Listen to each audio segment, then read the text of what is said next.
Alright y'all, Jeep vlog, 6 things that I hate about the car.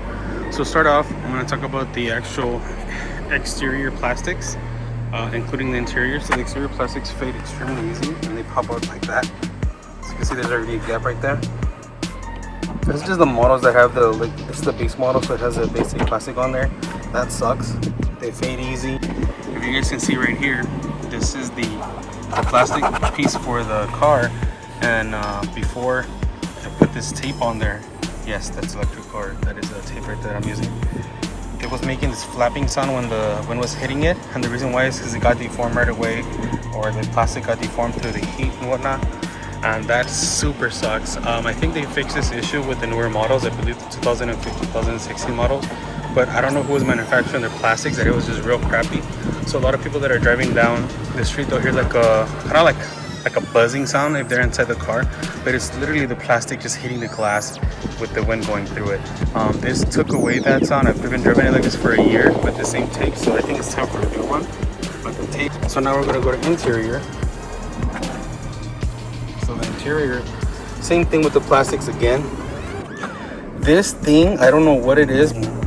Like I literally just this and it just cracked. So I ended up replacing the whole unit from eBay. I got an eBay unit just to get the plastic trim. And I re-put the little, I guess, motherboard or computer board that this uses.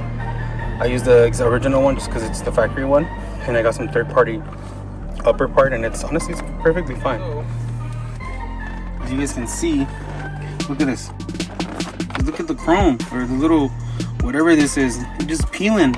Like nobody's pulling on it, nobody's doing nothing, and that's another just thing that I hate about the Jeep. And this falls for the Durango and some of the other models. I know that the Wrangler has a slightly better interior because it's meant to go off-roading and people take off the tops, but that's one thing. Apart from that, even a little fuzz right here was coming off. I don't know what this is. Nothing spilled on it, I just don't know why it was coming off. It's just weird. But yeah, let me see if I can show you. There it is, look. So on my, look at that, on the wheel, somehow this thing just started coming off little by little. So I don't know. So that's another thing. So I ended up getting a wheel cover, and that seemed to fix my issue, I guess, kind of. So I don't know, we'll see. Another thing, this doesn't apply to my model, but I'm gonna just speak on it on the video real quick, is the limited models and some of the upper models that had the like the leather type with stitching on here. They had a lot of problems in the earlier years, I believe from 2011, 2013, 14, around there, where it started like bubbling up or peeling off. I don't know whether they were using really bad quality adhesive or whatever to stick it onto this or to the base, whatever it was bad. Luckily for me, this is a base model, so this one is just holding up really well, thank God. A lot of the little plastics break too, and then here's another one, for example, like the rubber on the volume, like this one's fine, but on this one right here, it's just, I had to put tape because it kept peeling off. And I'm like, keep in mind, I'm not like rubbing on this, I'm not fidgeting, and I'm not doing nothing to make it bad. So I ended up getting a cover here from eBay, a little metal one. It's pretty cool. But anyways, this one's fine. This one started just like degrading over time, so that sucks.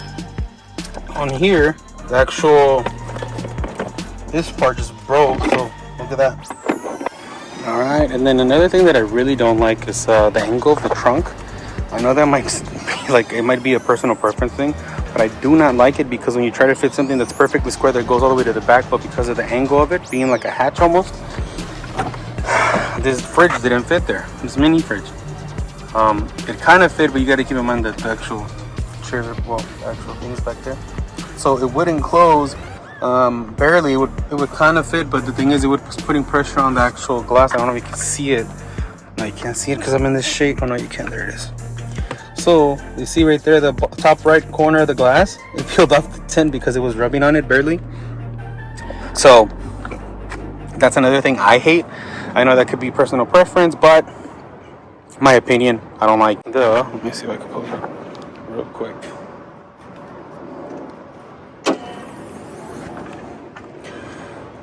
So the engine's fine, but I'm gonna pop this off to show you guys.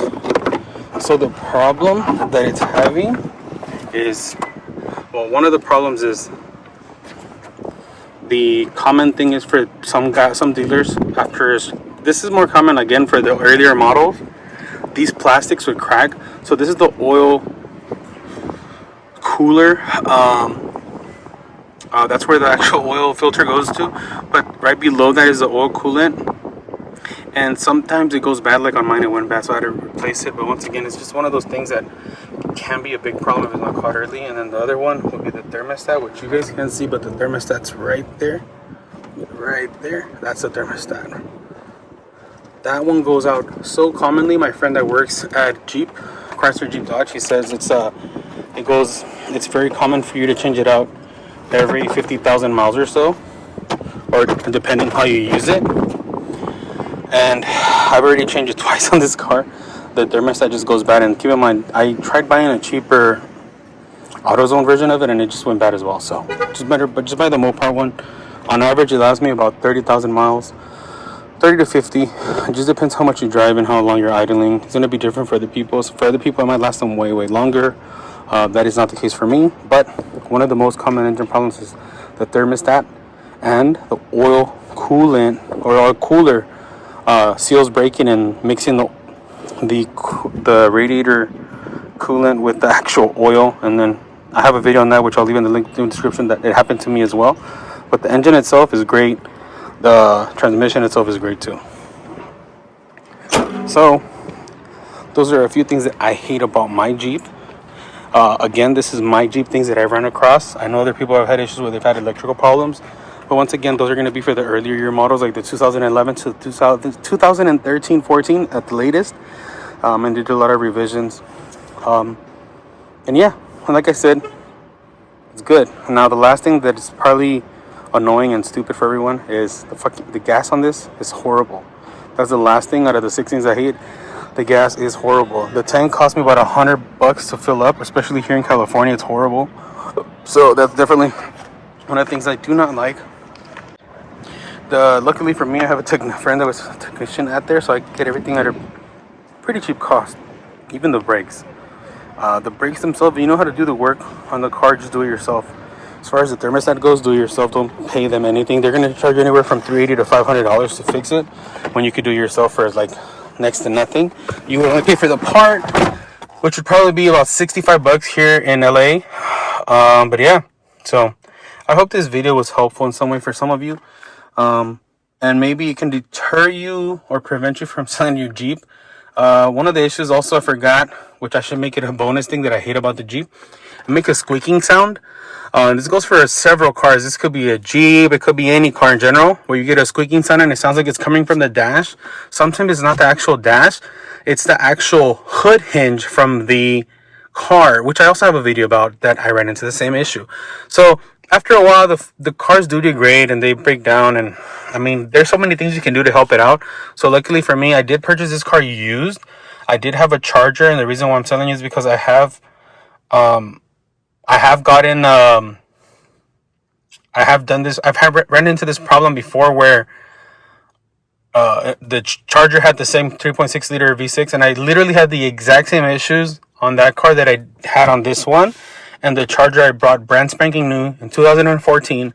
This is a 2014 model Jeep Grand Cherokee, and I ran into the same issue. So when I happened to come across them, I already knew how to deal with it and fix it. So thankfully I already ran through that experience, and it was easier for me to just fix it and get it done. So, like I said, a few things that I hate, they're okay.